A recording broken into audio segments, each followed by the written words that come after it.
இன்னைக்கு மாதவி சைபர் கிச்சனில் ஒரே ஒரு குக்கி டவ் வச்சு 3 வகையான குக்கீஸ் செய்கிறத பார்ப்போம்.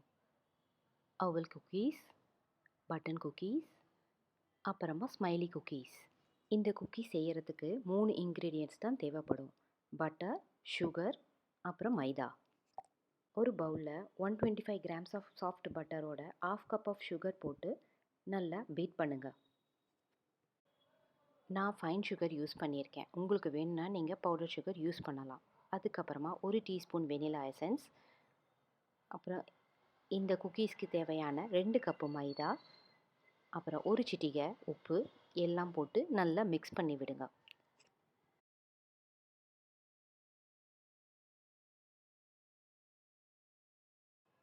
மிக்ஸ் பண்ணி விட்டதுக்கப்புறமா 2 டீஸ்பூன் பாலை ஊற்றி அதை கையால் நல்லா சப்பாத்தி மாவு பதத்துக்கு பிசைஞ்சு ஒரு சாஃப்ட் டவ் மாதிரி எடுத்துக்கோங்க. சப்பாத்தி மாவு பதத்துக்கு திரண்டு வரலன்னா இன்னும் 1 டீஸ்பூன் கூட பால் யூஸ் பண்ணிக்கலாம். அதுக்கப்புறம் இதை ஒரு கிளிங் ரேப் போட்டு ஃப்ரிட்ஜில் ஒரு 30 நிமிஷம் வச்சு எடுங்க. 30 நிமிஷத்துக்கு அப்புறமா மாவை வெளியில் எடுத்து அதை ஈக்குவல் சைஸாக 3 பங்காக கட் பண்ணி எடுத்து வச்சுக்கோங்க. பட்டன் குக்கீஸ்க்கு தேவையான மாவை மட்டும் வெளியில் வச்சுட்டு மீதியை ஃப்ரிட்ஜில் வச்சுட்டிங்க.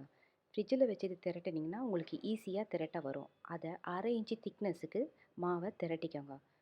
என்கிட்ட குக்கி கட்டர் இல்லை, உங்கள்கிட்ட இருந்தால் நீங்கள் யூஸ் பண்ணிக்கோங்க. நான் பட்டன் குக்கீஸ்க்கு யூஸ் பண்ணுறது 2 இன்ச் சர்க்கிள் குக்கி கட்டர். அதை கட் பண்ணி எடுத்து வச்சுக்கோங்க. உள்ள inner circle 1 inch circle use பண்ணி ஜஸ்ட் ப்ரெஸ் பண்ணி எடுங்க. அப்புறம் இந்த 4 ஹோலுக்கு நாசில் யூஸ் பண்ணி ஹோல்ட் பண்ணிக்கோங்க. அடுத்து அவல் குக்கீஸ். அதுக்கு கொஞ்சம் மாவு தனியாக எடுத்து வச்சுருங்க கண்ணுக்காக. மிச்சம் இருக்க மாவை திரட்டிட்டு 3.5 இன்ச் சர்க்கிள் கட் பண்ணி பேக்கிங் ட்ரேயில் எடுத்து அரேஞ்ச் பண்ணி வச்சுக்கோங்க. தனியாக எடுத்து வச்சுருக்க மாவை இந்த மாதிரி சின்ன சின்ன பால்ஸாக உருட்டி எடுத்து வச்சுக்கோங்க.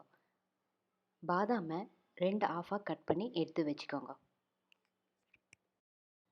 சின்ன சின்னதாக உருட்டி வச்ச பால்ஸை அந்த சர்க்கிளோட மேல் பகுதியில் வச்சு லேசாக ப்ரெஸ் பண்ணிக்கோங்க. கண்ணுக்கு நான் சாக்லேட் சிப்ஸ் யூஸ் பண்ணியிருக்கேன். பெரிய சாக்லேட் சிப்ஸாக இருந்தால் 1 போதும். என்கிட்ட சின்னது தான் இருக்குது, அதனால் நான் 2 வச்சுருக்கேன். அந்த பால்ஸ் மேலே வச்சு ஒரு ப்ரெஸ் பண்ணிக்கோங்க. அதுக்கப்புறமா ஷார்ப் நைஃபை வச்சு கண்ணுக்கு கீழ்ப்பகுதியில் ஒரு ஸ்லிட் பண்ணிக்கோங்க. அதில் 2ஆக கட் பண்ணி வச்சுக்கிற இந்த பாதாமை ப்ரெஸ் பண்ணி விடுங்க. அதுக்கப்புறமா ஃபோர்க் எடுத்து அதை மாவில் ஒரு டஸ்ட்டு பண்ணி இந்த மாதிரி ப்ரெஸ் பண்ணி ஒரு இம்ப்ரெஷன் கொடுங்க. அடுத்து ஸ்மைலி குக்கீஸ்க்கு அதே மாதிரி மாவை திரட்டி 3.5 இன்ச் சர்க்கிள் கட் பண்ணி பேக்கிங் ட்ரேயில் அரேஞ்ச் பண்ணி வச்சுக்கோங்க. ஸ்மைலி குக்கீஸுக்கு நாசில் மாவில் டஸ்ட் பண்ணி இந்த மாதிரி 2 ஹோல் போட்டு எடுத்துக்கோங்க கண்ணுக்கு. அதுக்கப்புறமா நைஃபோட ஷார்ப் எட்ஜில் இந்த மாதிரி வாய்ப்பகுதியில் ஒரு ஸ்லிட் போட்டுக்கோங்க. அதுக்கப்புறம் நான் ஆல்ரெடி அவனை ப்ரீ ஹீட் பண்ணி வச்சுருக்கேன். ஸோ 180 டிகிரி அவனில் 15 to 18 மினிட்ஸ் பேக் பண்ணி எடுத்திங்கன்னா குக்கீஸ் ரெடி. நல்லா ஆறுனதுக்கப்புறமா ஸ்மைலி குக்கீஸை இந்த மாதிரி டார்க் மெல்டட் சாக்லேட்டில் டிப் பண்ணி எடுத்திங்கன்னா ஸ்மைலி குக்கீஸும் ரெடி ஆகிடும்.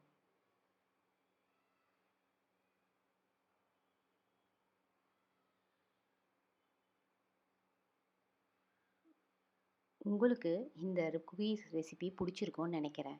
பிடிச்சிருந்தா லைக் பண்ணுங்கள், ஷேர் பண்ணுங்கள், கமெண்ட் பண்ணுங்கள். தேங்க்யூ.